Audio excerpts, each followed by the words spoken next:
खेसारी लाल यादव जी के बिजुरिया गाना के वीडियो के बारे में जानेंगे।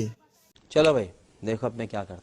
खेसारी लाल यादव जी के बिजुरिया गाना के वीडियो SRK म्यूजिक के यूट्यूब चैनल पर रिलीज कर दिया गया है। बिजुरिया गाना में खेसारी लाल यादव जी बहुत ही अच्छा, बहुत ही बेहतरीन डांस किए हैं। बिजुरिया गाना में खेसारी लाल यादव जी डांस कमाल के किए हैं, बहुत ही अच्छा, बहुत ही बेहतरीन किए हैं।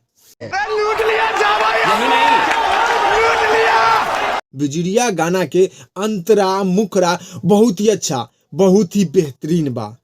खेसारी लाल यादव जी के बिजुरिया गाना के अंतरा मुखरा बहुत ही अच्छा, बहुत ही बेहतरीन बा। खेसारी लाल यादव जी गाए हैं भी बहुत ही अच्छा से, बहुत ही बेहतरीन से।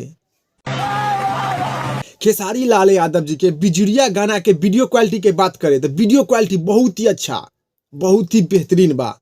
बिजुरिया गाना के वीडियो क्वालिटी के बात करें तो वीडियो क्वालिटी A1 बा, बहुत ही अच्छा बा, बहुत ही बेहतरीन बा। बिजुरिया गाना के वीडियो शूटिंग किया गया है बहुत ही अच्छा से, बहुत ही बेहतरीन से।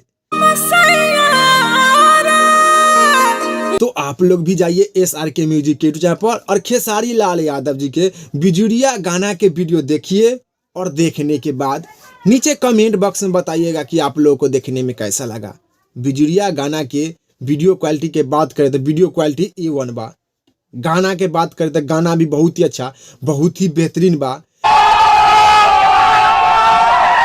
खेसारी लाल यादव जी के बिजुरिया गाना के कहानी के बात करें तो कहानी भी बहुत ही अच्छा बा, बहुत ही बेहतरीन बा।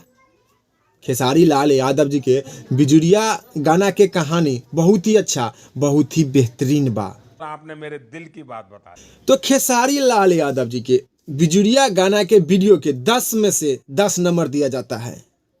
खेसारी लाल यादव जी के बिजुरिया गाना के वीडियो के 10 में से 10 नंबर दिया जाता है। Bye bye, tata, goodbye, गया।